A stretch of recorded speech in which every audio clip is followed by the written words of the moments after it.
I felt this. I'm like, dang, every time I turn on the television and I'm paying attention to sports TV, it's always about the Cowboys, the Cowboys, the Cowboys, and I never felt like they earned it. And now, full-time broadcaster, and that's all we talk about for most of the year, especially when we're talking football, is the Cowboys, the Cowboys, the Cowboys. So the answer really should be the whole dang on organization, but the reality is it always goes to one man, and that man this year is going to be Coach Mike McCarthy. Coach Mike McCarthy sat in Appleton, Wisconsin, and he watched film from previous years and everything that every other team was doing, the trends and the fads. Look, your quarterback's healthy now. The owner, Jerry Jones, is 78. He wants to win now. So if you don't get it done after starting the year like last year, the way you did, it could be a wrap for you halfway through the year. So Coach McCarthy is the answer. Ooh. I think McCarthy's a great answer. I'm going to stay on the coaching staff and go to Dan Quinn, who I talked about a moment ago. Legion of Boom here in Seattle's a long, long time ago. Between now and then, Dan Quinn was the head coach of the Atlanta Falcons, and they were bad, outright bad defensively 5 of his 6 years there. The year they went to the Super Bowl, they had a top 2 offense, top 10 scoring offense in the history of the NFL, and they had a bottom 5 defense, which ended up costing them the Super Bowl. Dan Quinn is there to replace the much maligned Mike Nolan. We'll see if he's any better. But at least McCarthy's got a lot of talent to work with on the offensive side. I don't know if Dan Quinn has that on the defensive side. So to me, he's the one under the most pressure. Yeah, so I'm going Zeke here. You know, I like a good off-season Instagram workout video, so I'm high on Zeke this year. But look, Dak went down and people are like, all right, Zeke's time to step up. Nah, not so much. Career low, 4 yards a carry. He only had 200-yard games. So I want a big bounce back year from Zeke this year, Jenna. That's a great answer. All right. We can cross the Cowboys off Russell Wilson's list of preferred destinations. They got Dak signed up for the next 4 years. Brandon, Dak's deal should have Russ feeling blank. Anxious. I sat in this seat before. You know, as a player, after the year is over, business is to be had, and it's time to sit at the table and figure out what's next. And for Russell Wilson, he wants to win, and he wants to win in high fashion.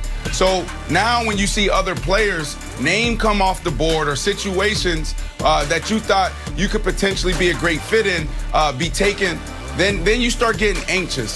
So Russell Wilson, you know, he needs to be looking at the real possibilities, because the Dallas Cowboys, if we're really being honest, it was never a real possibility. Like, why would you get rid of Dak Prescott when you look at what he did in 2019, 2020? 2019, almost 5,000 yards, 30 touchdowns, 11 interceptions. Come on, man. And then this year, averaging 497 yards before he went down in Week 5. Logan Ryan horse-collared him down and broke his ankle, compound fracture. So the answer really is anxious. Yeah, it's anxious. The Bears are a real possibility, Nick. And then also the Raiders is a real possibility. So let's focus on that right now, Nick. I'll give my answer in a moment. Anxious, oddly enough, is the exact way Wilds feels whenever Brandon starts to describe the beginnings of an injury, because he's anxious about how deep into detail Brandon's going to go. Like, he horse-collared him. Okay. Oh, compound fracture. Okay. Is he now going to describe the surgery and maybe the scalpel that was used? Wild just gets really nervous, Brandon. Yeah. Go ahead. Nick, one time playing against the Dallas Cowboys, Sunday Night Football, No. I broke 3 ribs and it collapsed lung. So on the way there in the ambulance, I had a Gatorade, so they couldn't put me to sleep. So what they end up doing was, while I was woke, they took a knife, they cut me open, and then they took this big tube and they just shoved it in my lungs. It's not, Brandon. Yeah. I'm gonna jump in. This is real life, Brandon, folks. You gotta. Folks, this is real life. It's not real life. This is the player perspective that Brandon's here for. No. Guess what? I can study all the CBAs in the world. I don't know what it's like to have my lung reinflated in an ambulance. All right, let me get my answer. Dak signing a deal with the Cowboys should have Russ feeling Raiders or bust. Because here's the deal. Russ gave 4 teams. The Saints were on that list. They were never on that list because of the cap situation. Scratch them off. The Cowboys were on that list if they wanted to trade Dak. Now they're off the list. The Bears are on that list. I cannot find a Bears trade that makes sense for Seattle. So they're not crossed off in marker, but they're kind of crossed off in pencil. That leaves only the Raiders. And whether or not John Gruden wants to trade Derek Carr and a couple first-round picks is yet to be seen. But Wilds, Russ has to be feeling like it's either Vegas or stay in Seattle at this point. I totally agree with you 100%. The wish list was just terrible. I think I'm mad at ourselves. Right. I'm mad at us for giving this any credence whatsoever. This is when my family and we order a bunch of pizzas and we're like, oh yeah, and a bunch of side salads. And the salads come and we throw them right in the garbage. We didn't want the salads. We just felt guilty about ordering that much pizza. The Raiders did. The Saints was never going to happen. He knows that the Bears can't trade. And the Cowboys were about to sign Dak. It's just Raiders. We know it. He's not putting it like, oh, and the Patriots. All right, well, you're going to get a call from Bill Belichick. And then people are going to freak out. You don't want to go where it's just the Raiders. It's a fake wish list. It's my salad pizza. There are salad pizzas. True story. I literally, Sunday nights, I eat 3 salads. That's what I do when the rest of the family eats the pizza. So I'll be at your house for scraps, Wilds. On to Philly now. Report came out yesterday. Wilds. Eagles owner Jeffrey Lurie is backing Jalen Hurts, wants Hurts to be successful, would prefer not to see a quarterback competition. Went so far as to tell coaches to surround him with as much talent as possible. Hopefully that leads to success. So, Brandon, Jeffrey Lurie backing Jalen Hurts is blank. I'll believe it when I see it. You mean to tell me if Mac Jones or Justin Fields or Trey Lance is sitting there, you're not going to look at them, you're not going to take them? You know what the Jaguars is going to do at number 1. We think we know what the Jets are going to do at number 2. We don't know if they're going to take this kid, Justin Fields, or if they take Zach Wilson. A lot of talk around him. But then you have the Falcons. What are the Falcons going to do? A lot of people believe that the Falcons will take a quarterback, but you still have guys left on the board. And you're sitting there picking at number 6, and you're not going to take a quarterback? Come on, man. I'll believe it when I see it, Nick.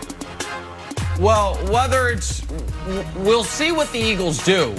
But no matter what they do, this right here is bad business. The owner meddling in football affairs and then leaking it is always bad business.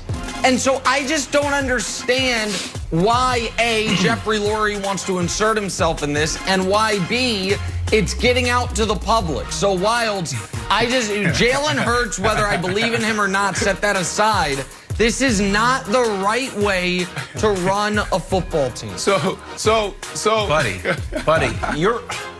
you're on TV and you claim to be a resident GM and you're making fake trades and you're saying this person should do this and this person should that. Right. You don't think Jeffrey Lurie, who owns the Eagles with hundreds of millions of dollars, gets to weigh in on the quarterback? Of course he does. He runs the team. Like, wow, what's he going to do? Yeah, but it's bad Puzzles? business. Hey, of course he's going to weigh in. Wilds, you want to know something real quick? Hold on. Before you give an answer, just so you know, when I interview for fake GM jobs, do you know one of the first things I say to the owner? I want to tell you something right now.